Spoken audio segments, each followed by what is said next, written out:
measure, that's the measure of my worth. But I'm not blind to your hurt.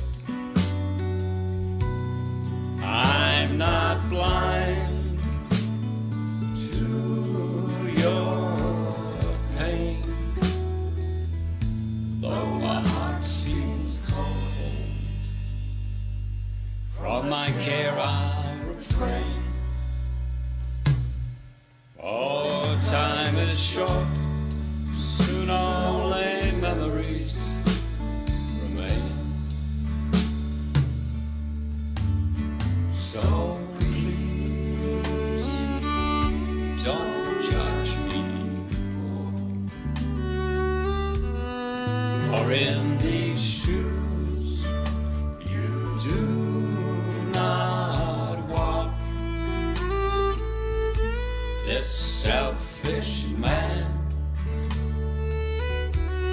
the devil tempts, so I close my mind when other men they talk. But I'm not blind to your heart. I'm not blind to your pain. Though my heart seems cold, from my care I refrain. Oh, time is short, soon only memories remain.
From my care I refrain.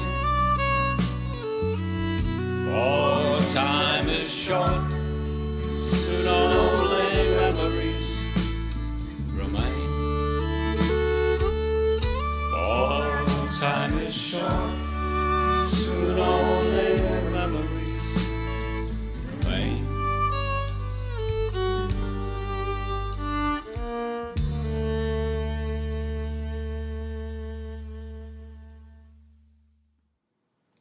Hello, you're listening to the Scots Whay podcast, and that piece of music you've just heard is called Burden of Your Cross, and it's a song by Jim Byrne and Stephanie Brown.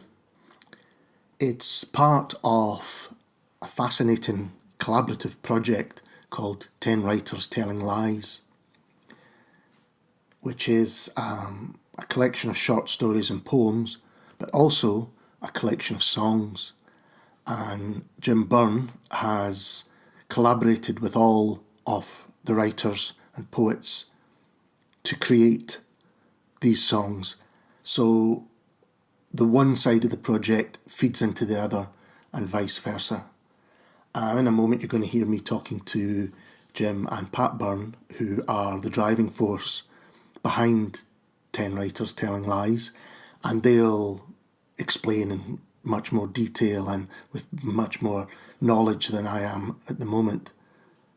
You'll also hear the voice of Samina Choudry, who is one of the writers involved, and she gives her perspective on the book and on the songwriting aspect of it.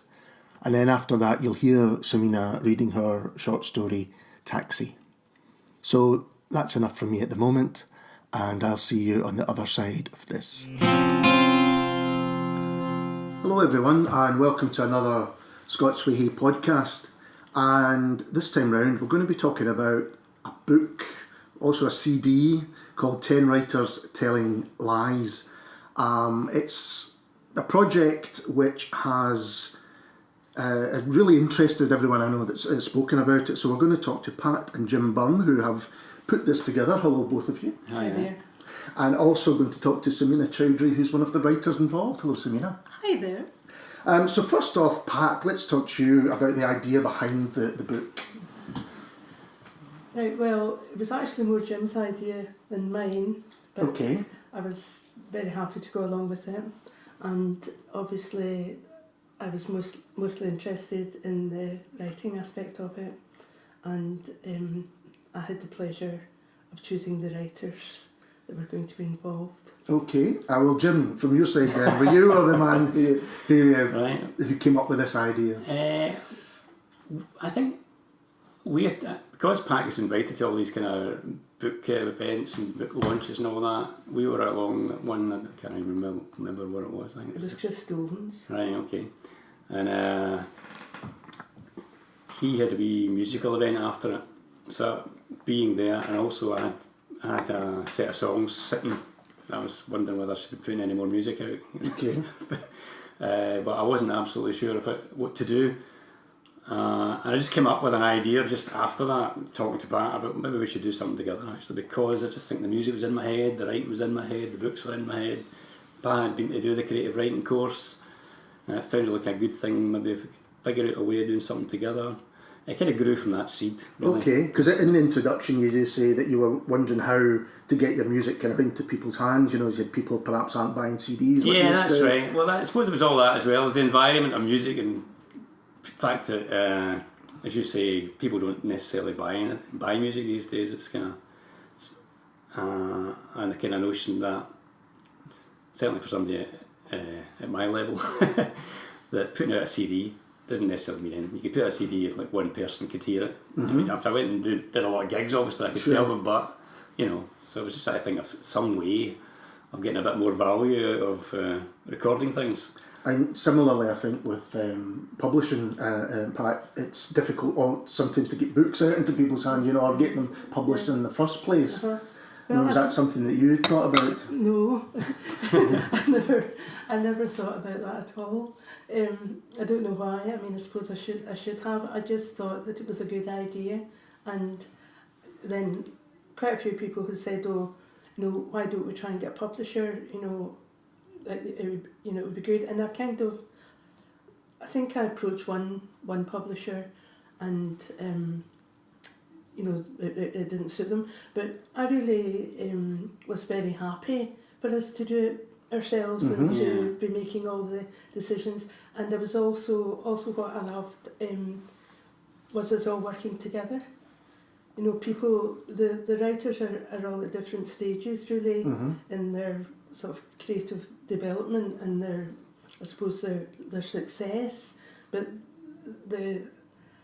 we wanted kind of diversity, and also people that I knew I would enjoy working with. Mm-hmm. So I suppose I wasn't altogether professional about it. Yeah. So the actual process itself, you knew that was going to be as enjoyable as anything Absolutely. that would come One of with the it. things, I come with, I think it's mentioned earlier on, I come from sort of the punk ethos. I played in punk bands in the late 70s, early 80s. And there is a kind of do-it-yourself approach there.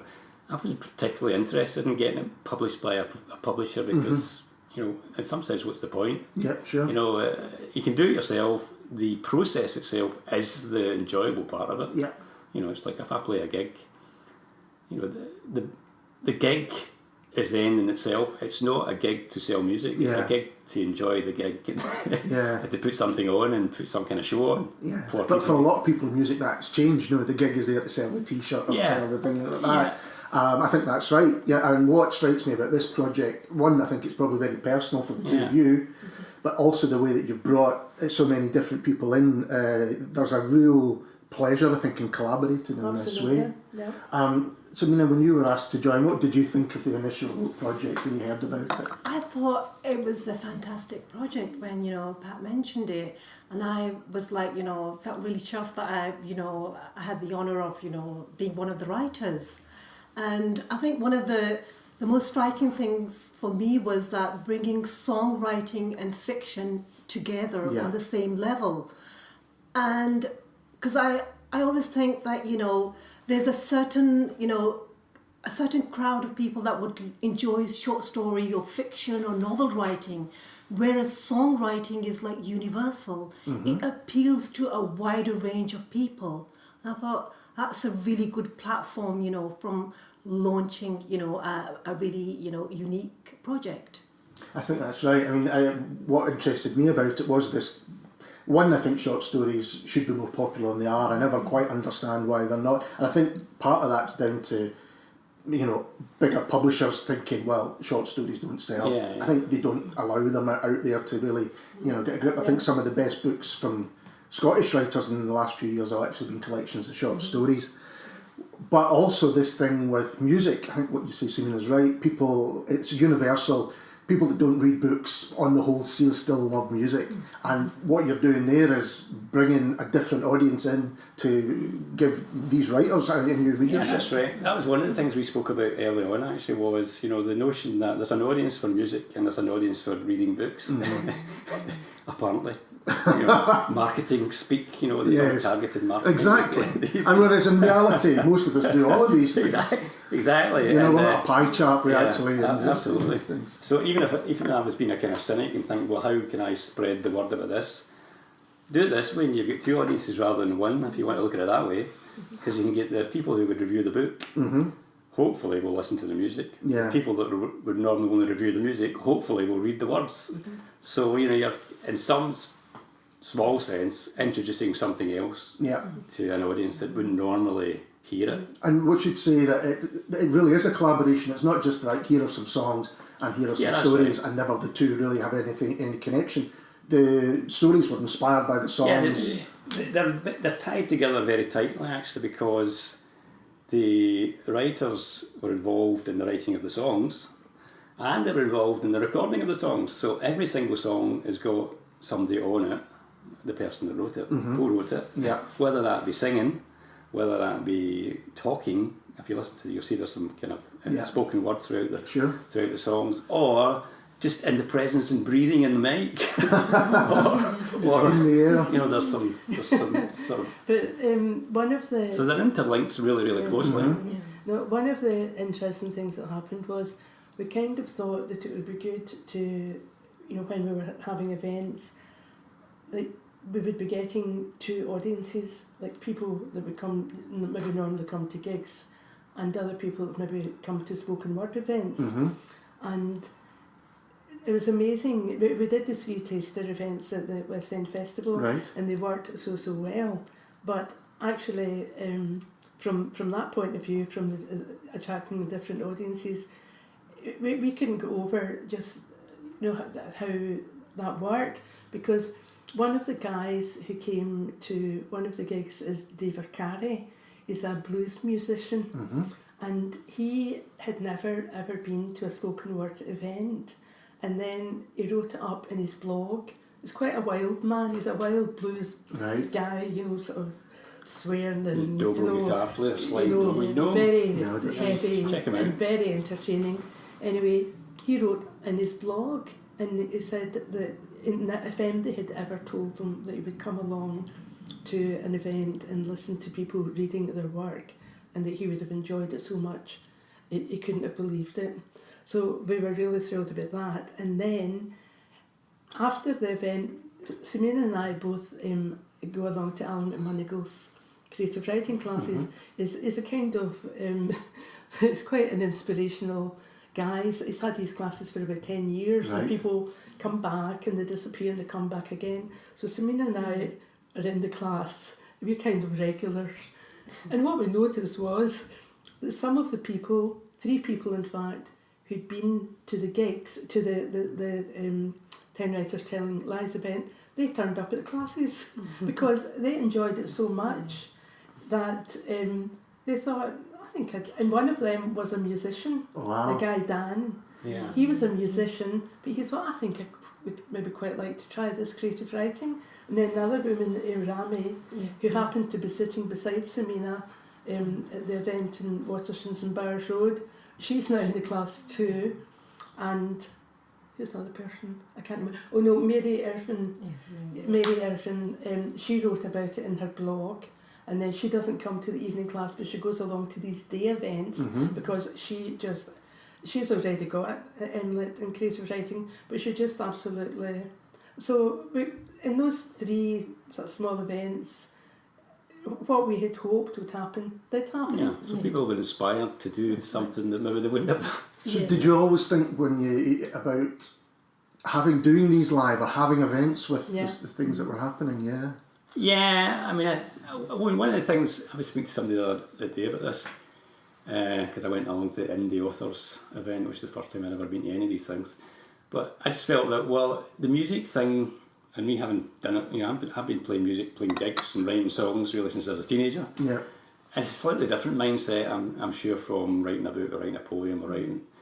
So you're going to bring something that's not there before, I felt anyway, just because I'm coming from a different angle. Yeah. So I'm used to going and playing gigs, I'm used to putting on gigs, I'm used to all the stuff around about that. Yeah. Whereas a writer probably occasionally gets asked to read their work. Yeah. But they're not necessarily thinking of it as an entertainment. Perhaps that's true. To the same extent. So I felt that combination, I could bring what I've got in terms of how I approach a gig, which I always think of as a show and a kind of entertainment thing. Sure. That would bring something different, just to I the think whole that's, thing, I think that's really interesting. I think it is slightly changing now. I know you've still got your, say, events in Waterstones where the writer is asked a few questions, reads a bit to the book, everyone's very polite, and then you go home. But more and more there are events where you do get this mix of reading and music and particularly I think with poetry, more and more performance poetry is getting into exactly what you're talking about. So we've captured the zeitgeist. That's the very term. And I also think that the atmosphere, when we were doing the readings, the taster events was very, informal and live, which you normally don't get, when you're reading out stories or short fiction. Yeah. And that was quite and I suppose as well, I've been to a few of these readings, and when there is music, and a lot of the time there is music in the space between whatever, but there's a sense of that being an unequal footing. Music's just there as an intermission on these events, whereas with ours, the music is as important. It's integral to it. It's integral to it, and it's as important. It's not one's more important than the other. That's right. So I think that in itself will make kind of making it less formal will probably inspire more people to go along, because I think as well, I've been to a few writing classes in the past myself, and before you actually go, you get this idea that it's going to be quite daunting, and perhaps you're putting your stories out there. It's quite a difficult thing to do. Absolutely. And then, in fact, once you're in there, I find them very supportive, and actually everyone's on each other's side, and there's usually very constructive. So if you can show that to people who had maybe never even thought about writing their own stuff, then I think that's a great thing to be doing. Yeah. This might be a difficult question, I don't know, but how did you choose your writers? Well, really, I've been exposed to a lot of different writers. I did the MLit, and then I get lots of people sending me stories for my website. Yeah. And then I went along to Alice's class, so I always knew the ones that I liked and that I felt were really talented. So the first criteria would be that I wanted it to be, and Jim would obviously, to be writers of really high quality. So that was part of it. And then I knew that we would be working closely together, and I wanted people who were... I mean, I didn't sit and think all this through and write it all. No, I know, it's not, I know. Kind of and we're making you talk about it now. But I wanted people that I felt would be enthusiastic and fun and I mean, some people are quite quiet, and some people are but we really gel pretty well. That's worked, and also we've got a huge difference in the ages. I mean, the from like 7 to down to the 20. So that's, and then male and female, different sexual orientation, different. Well, Samina's Pakistani, Yeah, that's right. and Michael Norton is from Tipperary. So we've got the different voices, and So you didn't think about this, but it was just a really nice way that the balance of all these things happened. I suppose I was thinking about it in a sense, but I wasn't like sort of a scientific approach. No, absolutely. Yeah. And how were your songs already written, or how did you work them in with the writers? All the music was written, Right. because that was all sitting there. Me struggling to figure out what to do with it. But the songs weren't finished, and they weren't completely recorded. So the idea was to work with the writers and come up with something. I don't know if you ever tried songwriting yourself, but No. it is a bit of a struggle, like writing is. Yeah. It's a struggle to get things right. So I knew that in itself would be interesting. So Now, you've been in bands before, so Yeah. there's a little collaboration there. I mean, yeah, I'm kind of used to collaboration, yeah. But I'm also want to make sure that we end up with something that works. You know, so there's always a tension. Good creative tension. Creative tension. Samina, now writing in itself is usually a very solitary, it's you and the keyboard or pen or whatever. How did you feel about this way of collaborating? Not just with other writers, but with musicians? Yeah, I felt that, as you're like saying, writing can be quite daunting, and it can be, you're just sitting there and writing, and half the time you don't know, whether the stuff you're writing is making sense, but you'll like think, oh, is it making sense to me? That's okay, I'll follow it through.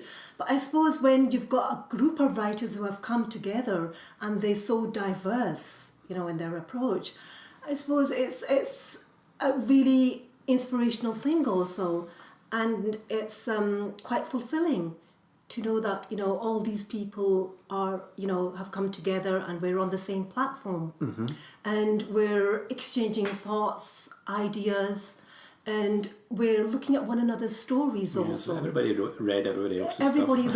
read, everyone's story, and it was like, when I, read other people's stories, I was like, it's just different voices, Sure.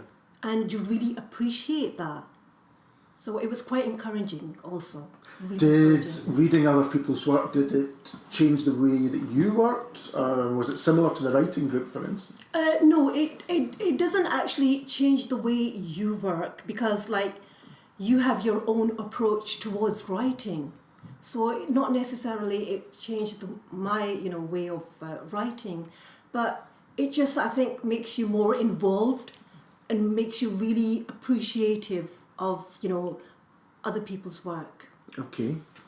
Now, your foreword is by Louise Welsh and Zoe Strachan. Yeah. And in it, it's interesting, they ask about the best way to engage with 10 Writers Telling Lies. They say you could either listen to the music while reading the stories, or you could mix it up. Did you have an idea about how they would work for the person who buys it? Hadn't entered my head. I'm never that concerned about the consumer. At the end of the day, I just produce it. Just get it out there, and then they can do what they like I with like it. that.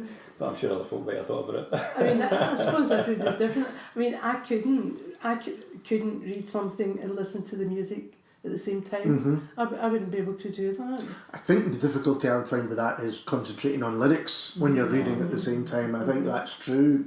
And considering that the lyrics are so important in this project, I think it's interesting. People have to find out for themselves when they get a copy. You might have the CD in the car. That's true. So that wouldn't be good for reading. Well, that's very true. That's very true. You could have a passenger read out to you while you're driving. That's probably not a very good idea either. I mean, I think they both stand on their own, if you know what I mean. You could just have the CD and enjoy it. You could just have the stories and the poems and enjoy it. I suppose if you become familiar with both of them, then you'll start seeing connections. Yes, that's I think the really interesting part. I mean, I've listened to some of the music and it absolutely stands alone as a CD and as a body of work, and read some of the short stories as well, and they do work separately fine. What I'm really interested in doing, and I haven't had time to do it properly, is to really engage with the project and see how they feed into each other, because I think there'll be things that you notice. That's right. I mean, if you listen, Gillian Mays, hers is an interesting point because she's also a singer and she plays the piano. So she did her own cover version of the song on the piano. Wow. Which was interesting for me to hear. Yeah, I bet, yeah. But it's also interesting that she's so wedded to her own version of it. And I'm thinking I'm the musician songwriter here, that she much prefers her own version. And she admitted that to you. And hers is the definitive version of that song, and mine is relegated. I see where the creative tensions are coming through. There could be other versions in the future. That's true, but I just thought that was quite interesting. It is. Very much happen, so. The writer's taking over the music so she's side got of the things. thing on the piano. She's worked it. She asked me for the chords. Obviously, gave her the chords. She worked up her own version, and it is very different, isn't it? It's amazing. It's a very different kind of version than the one that's on the CD. But I think she said that she's played it so often that it's in her, and it's so very closely wedded to her story. Yeah, that particular song, if you read her song and you read her story and listen to the song, they are so kind of close to each other. And did the writers come with work which they had already done, or did they write especially for the project? I suppose I should ask you, Samina, that question. Yeah, I mean, for me, my work wasn't there. The short story wasn't there. And when I collaborated with Jim with the song, I thought the cadence and the rhythm of the song was like really beautiful, and it was just an absolutely gorgeous love song. And then I started off with a sentence in my head: Rumi woke up thinking about the girl. And I was like, how I felt that it's got something to do with love, right? But it was more of a kind of like intuition, a feeling kind of thing that I'm going to follow it through. And I was curious to know how will it, end up. And then I started following the character, thinking that it's just going to be about objective love. But when the character goes to the barber's shop, that's where the story turns. And it just came as a surprise for me. Fantastic. How great to have that, not knowing yourself. That's right. And just like discovering, what's going to happen next. And it just, I suppose the ending just came as a complete surprise to me also. That's interesting. I mean, I've recorded most of the folk, it's either, reciting their stories or their poems. And as somebody who's probably not part of so much reading and writing culture, it's been a bit of a revelation for me actually to listen to these and to also be involved in a project where writing is so big a thing. That's right.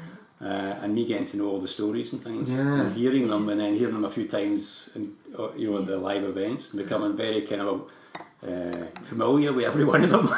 Well, that's what you do. The world, that each one creates. Everyone's telling stories, or telling lies, as you said. Yeah. The title is interesting, 10 Writers Telling Lies. How did you come up with that? Yeah, well, that's a secret, you see. Oh, okay. Interesting. Or is that a lie in itself? I mean, people do ask me that quite a lot, and my answer is you'll have to ask the writers. Ah, interesting. And you'll have to wait and see what they say. You have to read the book first. And you have to read the book, but you have to ask the writers. Well, I'll just add something here. Okay. Is it 10 writers telling lies to tell the truth? Interesting. I think that, yeah, and that you could say that's what creative writing is, isn't it? I don't want to let the cat out of the bag. Yeah, fair enough. You've got to keep some secrets. We've all got our own secrets to keep. I don't even know what the cat is anymore. What about the other writers, Pat? When did they were they similarly inspired by the music, or did some of them come with their own kind of stories already there? I think 9 out of 10 did start with music. No, I think everybody wrote for. They didn't have a ready story. That's But great. the story was linked so closely to the music. That's great, because it means the project is really something brand new and works that way. They didn't. So I mean, some of them, as Jim says, like Gillian's, the poems that we have two poets, Stephen Watt and Callum MacLean, and their poems are very, very closely linked to the song as well. Particularly the ones about the mucker one and the city deeds. Yeah. The two of the poems, they're just so closely linked That's to right. the And songs. I mean, the thing is, I don't know if people remember, but I just say it's as loose as they like it to be. You know, they don't need to take what's in the eventual song and write it up. Yeah. It doesn't need to be connected. It can just be any aspect of it. And some of if you read some of the stories, you think, well, how's that connected? Well, it's connected in the writer's head. Yeah, that's right. So, Absolutely. so that's enough. Yeah, and if you can't find the connection, then it doesn't it's a really catalyst. matter. Yes, you know, absolutely. So, You could also say that it's that half-known world where you take something, you know a little bit about it, but you don't know exactly, and you take something from there and then just follow it through, and it just takes you to an unexpected place. absolutely. I mean, the story's all rich. You know, Yeah. They're all, to me anyway. The other thing I have to mention is the look of the book and Pam MacDonald's illustrations, which are just fantastic. Yeah. You say a little bit about those? Well, we love them. It was Jim's idea. Actually, we were in Malaga, and we saw a book. Oh, that's right. That's right. We were in a bookshop and we saw a book, and Frida Kahlo. That's right. It was a book about Frida Kahlo, and it had a very, very striking front cover.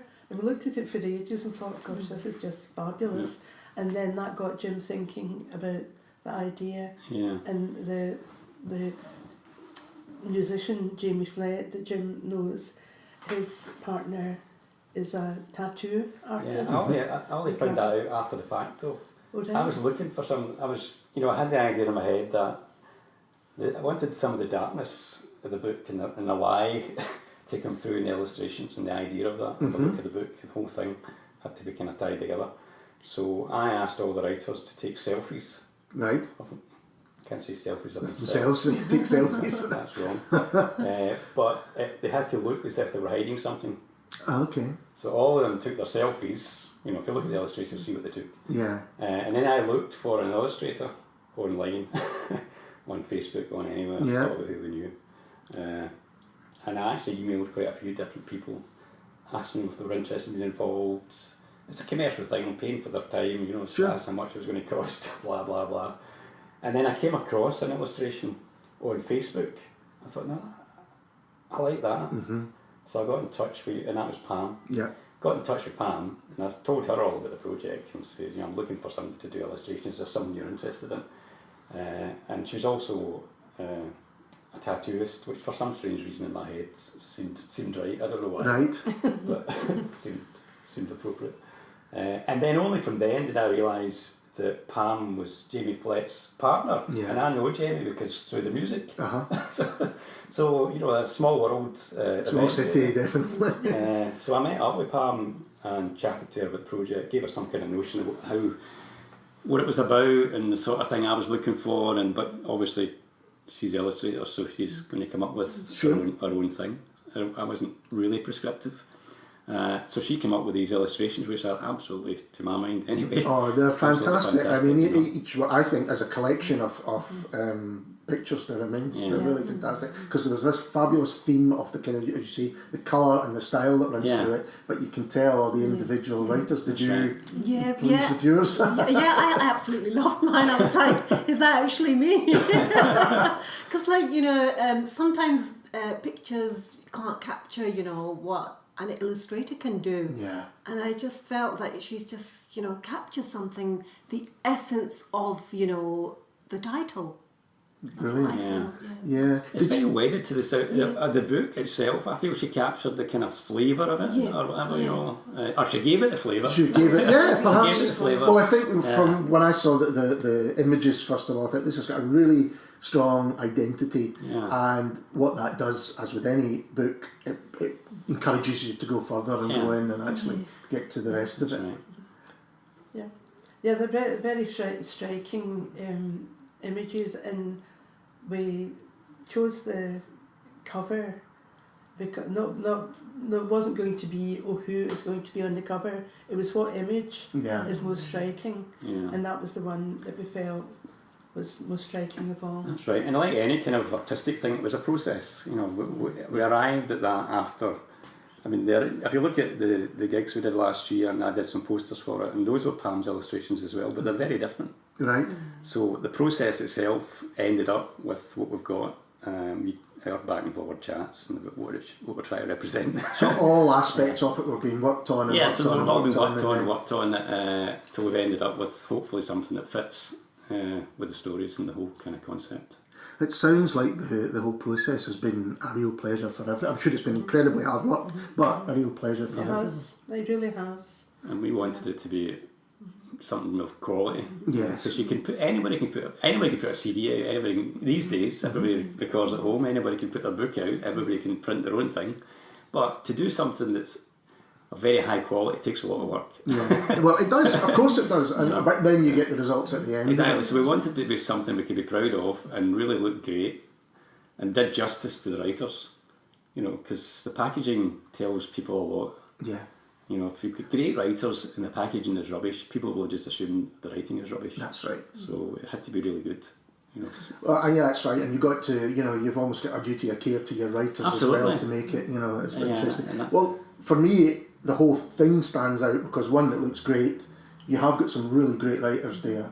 The music sounds good, but this idea of bringing it together, we said right at the beginning how difficult it is to get music out there and how difficult it is to get people to read your stories and publish. By doing this, you have kind of created something, to me anyway, new and that hopefully people will sit up and take real notice of. How will people be able to get their hands on it? Well, we're already involved in talking to people about taking part in events. Mm-hmm. So Scottish Writers Centre, we're going to be there at the CCA on the 9th of May. Right. So that's already set in stone. The people from Booked Festival, that's Western Bartonshire, they've been talking to us and we'll probably be in that. And, the university want to have something. So we're going to have something up there, probably including some of their current lit students, because quite a few of the writers in the book had been on the lit at Glasgow University. So there's all that kind of going on, and also we did the taster gig in Watersons and Byres Road, and we had capacity audiences at all three events, and people hung about for quite a while afterwards chatting, and that they really, really enjoyed it. So say if you're the manager in the shop, I spoke to him the other day and he said, look, I want to have a look at the book, and if I like the look of it, we'll be in the shop. Fantastic. So so things are, we haven't even got the book yet, but already things have started happening. And the other thing is we've had some really good testimonials, which have put some of them in the book. So we're working, but we're not obviously experienced in this marketing of books, but kind of. Well, people are obviously taking an interest, taking notice. And then there are quite a few of us. it was Stephanie that said to us, "Do you not think it would be a good idea to get Scots Whay?" You know, so I'm glad you did. yeah, so are we. So people have in the group, because it's diverse, they've got different ideas, and then we went down to see Pauline Lynch. Pauline's book Armadillos. Yep. It was launched down in, well, it wasn't launched. She had a launch in Bigger, yeah. There's a lovely wee Wasn't bookshop sure if down that was a launch. So we went to that, and that bookshop won the prize last year. I think it's called the Atkinson Prize. They won the prize for Independent Bookshop of the Year, and that was a fabulous event. I mean, we loved it, didn't we, Jim? And there was a big crowd, and so I think that doing things in different places, you know, not just in and around Glasgow, but if you go, and we know from the gigs over the years, if you go and perform in a place where it's maybe reasonably isolated, everybody wants to go because something's happening in the community. Absolutely. So so we'll probably have something down there, and I think that's a great idea, because there's no doubt that in any big city you're kind of spoilt for things, but if you go to places where they don't often put them on, then you'll almost guarantee a turnout. So that's the kind of we've got quite a wee list of things to try out. Well, that's great. Samina and Callum and I, a couple of weeks ago after Alan McMonagle's class, we go into Uzibe in the West End and have a coffee, and you have tea. That's right. And we have a chat. Gillian's up there sometimes as well, and but the three of us had a chat about what kind of things can we do, and we had lots of ideas. So we went from being in Bigger in Glasgow to thinking it might be quite nice to go to Berlin or the Dublin Book Festival, or why not? Have the book translated. And then in New York, and then Samina's husband wanted to come to New York with us. But why not? Why not? You know, I mean, this is the thing, when you do something that has such a kind of a love for it, that you've put everything into it, then you want to get it out to as many people as possible, and I hope and I'm sure it will do. Well, I think we feel we know if you're selling something and you're trying to push something, and you maybe think, well, I want to get it, but we really love it ourselves. So you're proud of it. That's well, I mean, as Jim said earlier on, I'm sure slightly joking, but it's about making it, isn't it? That's what the real enjoyment is coming from it. And if people go out and take it, then all the better. But you've obviously, it's been a real performance. We do all the traditional stuff. There'll be a website. There is a website. I've set up Twitter about 3 days ago. So a Twitter account now. Right. It's on Facebook. It's got its own page. So all this sort of traditional social media, tell people about it, which is all difficult to do because you need time and yes, of course. So we'll do all that. I'll end up as a digital book on Amazon, so we'll do the Kindle version of it. We've done that yet, but we'll do that. As well as we'll have the physical copies, which you'll be able to buy online as well. So setting up a site, and we've do a done, wee shop, you can buy it, all that kind of stuff. But we've done a lot of other things. Like everybody has recorded their story, so that Jim has been involved with, is it Sight? Yeah, Sight Scotland. I work with a lot of voluntary sector organisations. And Sight Scotland is for people who are visually impaired, people who are blind or visually impaired. And I did their website just whenever it was 6 months ago, launched it. But the guy that runs it's a really nice guy, I know him quite well. And so he's going, because I've recorded all the writers, they have a kind of audio newsletter, and they also do events. So they're going to take the audio and put that out to their audience and have an event around it. So people who fantastic.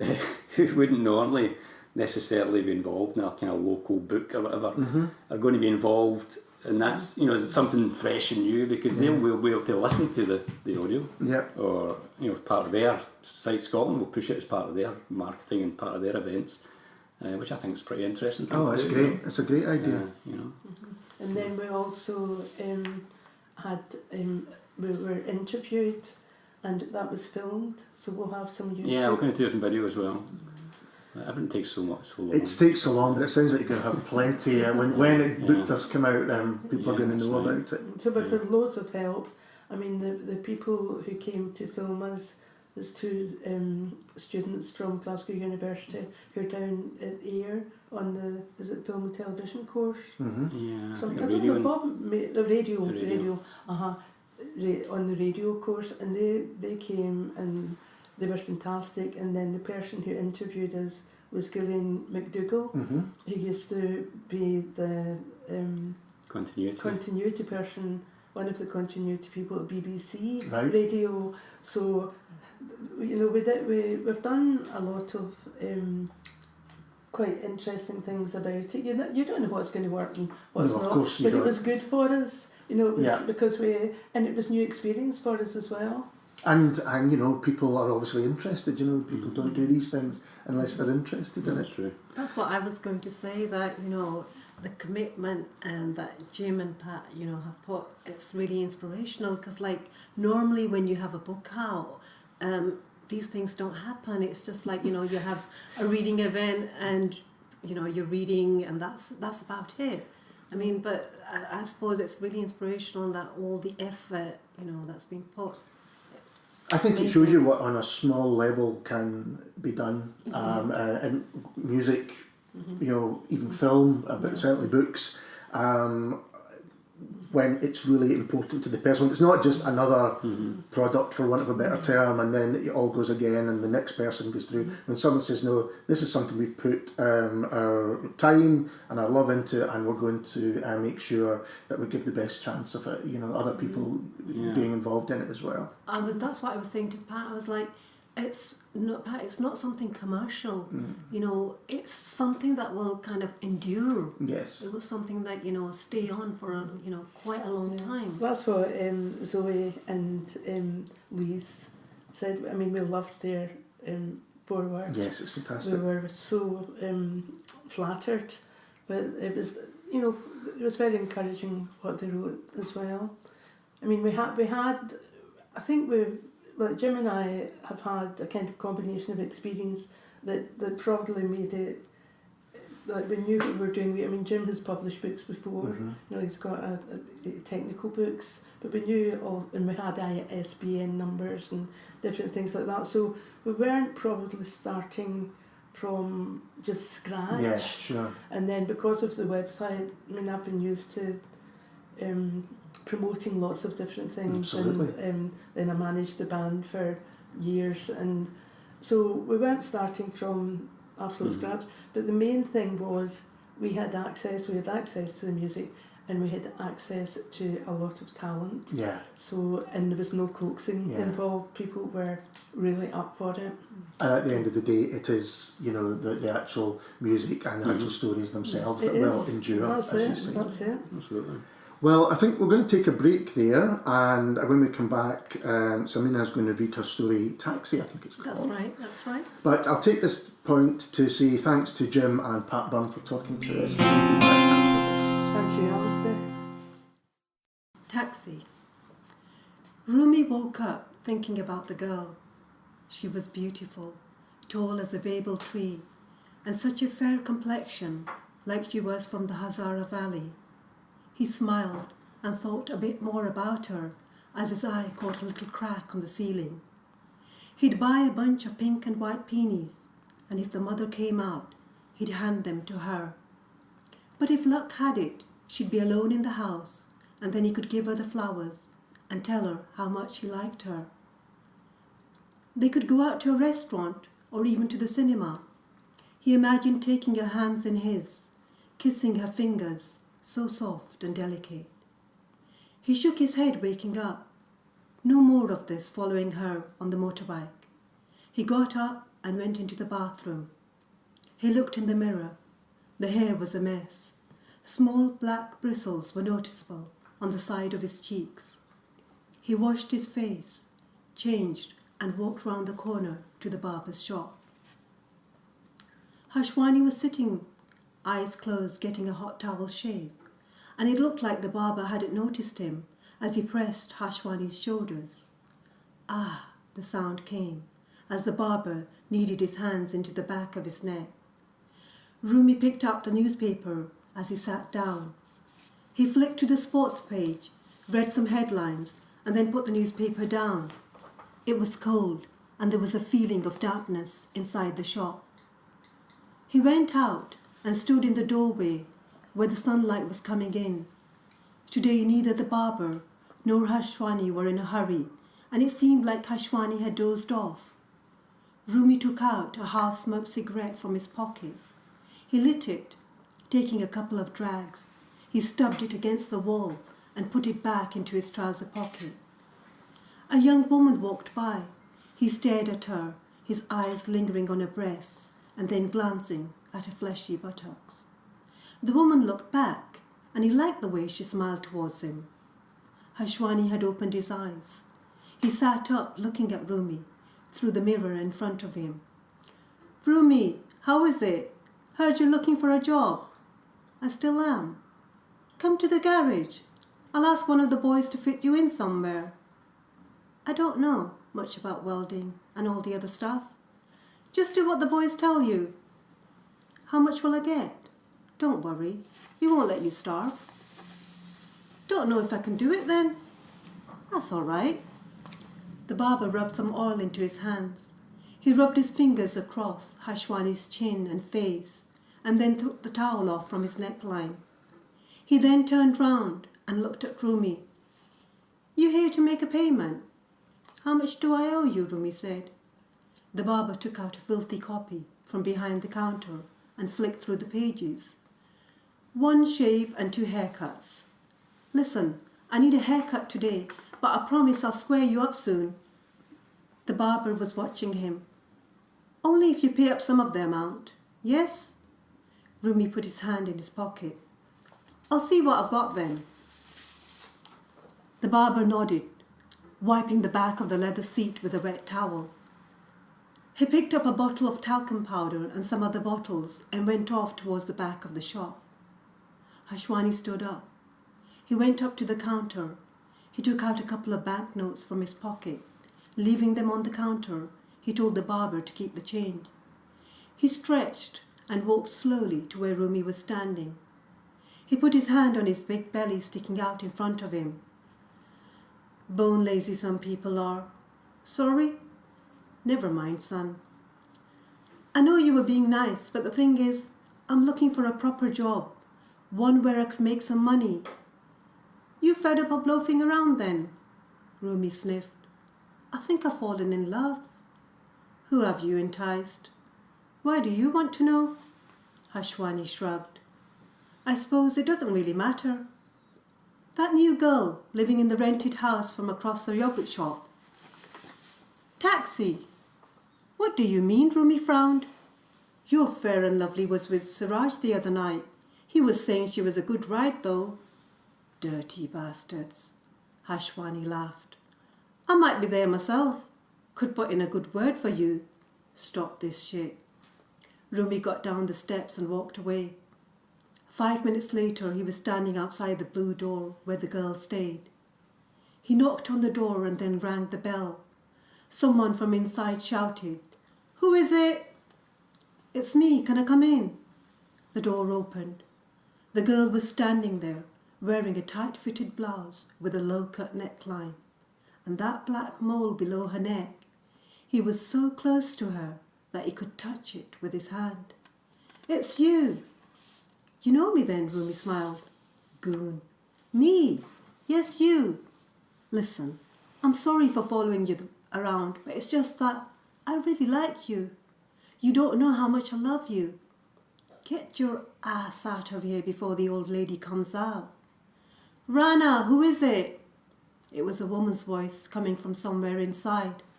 "A bumhead from that junky side of the neighbourhood." "What does he want?" "He wants to be screwed." "The bastard. Tell him to get lost right now." Rumi stood there, not knowing what to say. Then he moved closer to the girl and was thinking of whether to grab her hand when he thought he heard Hashwani's voice. He turned round and saw him standing a couple of feet away. "What's happening here?" Hashwani said. The girl gestured at Rumi. This goon is saying I owe him money.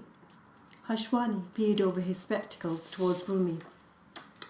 It won't just be a slap on the face if you don't fuck off.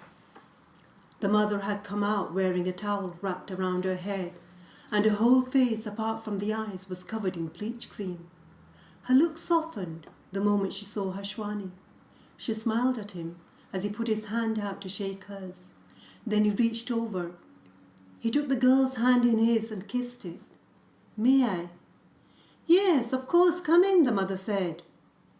The mother looked towards Rumi, giving him a filthy look. Idiot, she said.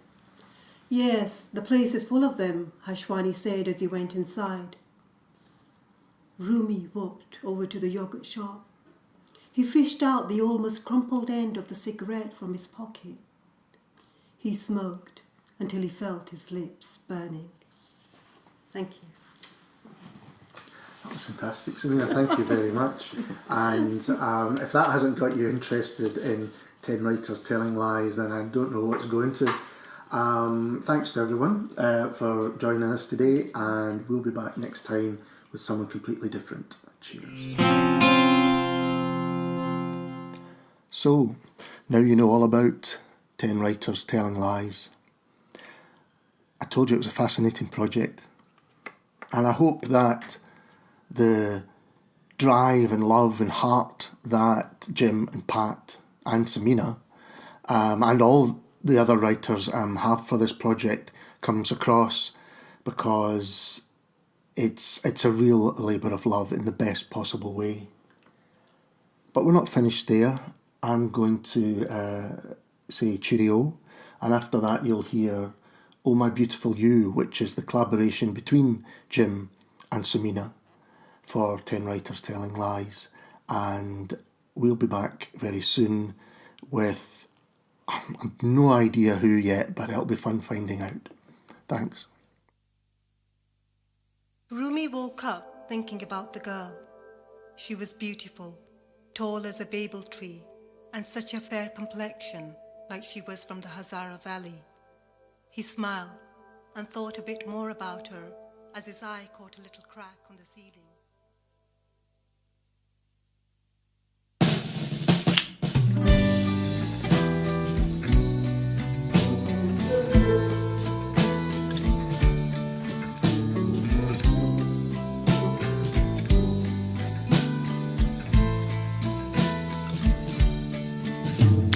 I love you. You sing it so well. Oh, my beautiful you. I'm under your spell. Be my friend. We can laugh and talk. Oh, my beautiful you. This time I'm caught. Baby,